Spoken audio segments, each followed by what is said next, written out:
बहुत समय पहले एक जंगल के किनारे एक छोटे से गांव में शांतनु नाम का एक अमीर और दयालु आदमी रहता था। वह साल भर मेहनत करके बच्चों के लिए खिलौने बनाता था और हर साल एक खास दिन वह गांव के बच्चों को ये खिलौने बांटता था। ये खिलौने गांव के बच्चों के लिए खास होते थे क्योंकि ये उनकी ही डिमांड पर बनते थे। लेकिन उसी जंगल में 5 राक्षस रहते थे जिनके नाम थे स्वार्थ, ईर्ष्या, अहंकार, लोभ और क्रोध।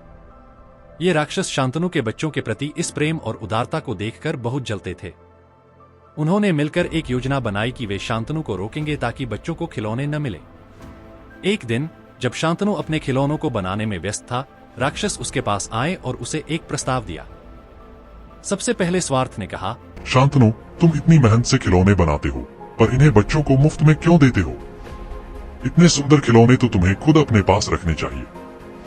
आखिरकार तुम्हारी मेहनत तुम्हारी अपनी होनी चाहिए।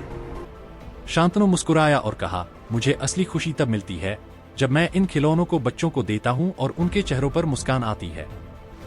फिर ईर्ष्या ने आगे बढ़ते हुए कहा, तुम्हारे खिलौनों में क्या खास है? ऐसे खिलौने तो बाजार की दुकानों पर भी मिलते हैं। तुम इतनी मेहनत क्यों करते हो जब ये सब कुछ पहले से ही हर जगह उपलब्ध है? शांतनु ने शांति से उत्तर दिया, मेरे खिलौने प्यार और खुशी से बने हैं। बाजार में बिकने वाले खिलौनों में वो आत्मीयता और भावनाएं नहीं होती जो मैं इनमें डालता हूँ। अब अहंकार ने गर्व से कहा, तुम क्यों अपनी अपनी काबिलियत को बर्बाद कर रहे हो? तुम्हारी कला अद्भुत है। तुम इसे दुनिया के सामने पेश करके अपने नाम का डंका बजा सकते हो। अपनी प्रतिष्ठा को बढ़ाओ, इस तरह बच्चों पर अपनी मेहनत क्यों बर्बाद कर रहे हो? शांतनु ने हंसकर जवाब दिया, मेरी काबिलियत का सबसे बड़ा सम्मान तब होता है जब मैं अपने काम से दूसरों को खुशी दे पाता हूँ। प्रतिष्ठा मेरे लिए महत्वपूर्ण नहीं, बच्चों की मुस्कान है। राक्षसों को जब यह समझ आ गया कि शांतनु उनके किसी भी प्रस्ताव को मानने वाला नहीं है, तो उन्होंने उसे सबक सिखाने का निश्चय किया।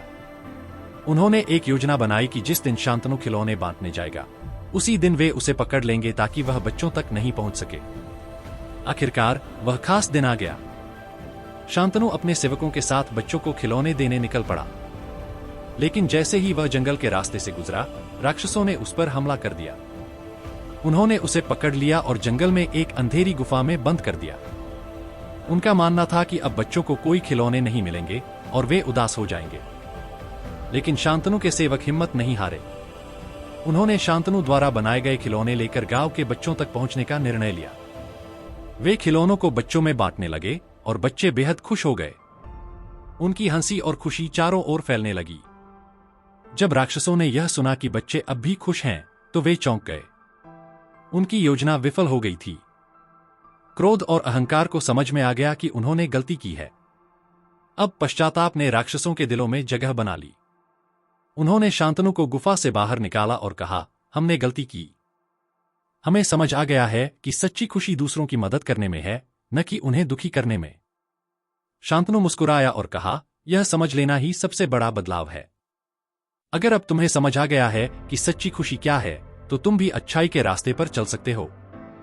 राक्षसों ने वादा किया कि वे अब बच्चों या किसी और की खुशी में बाधा नहीं डालेंगे।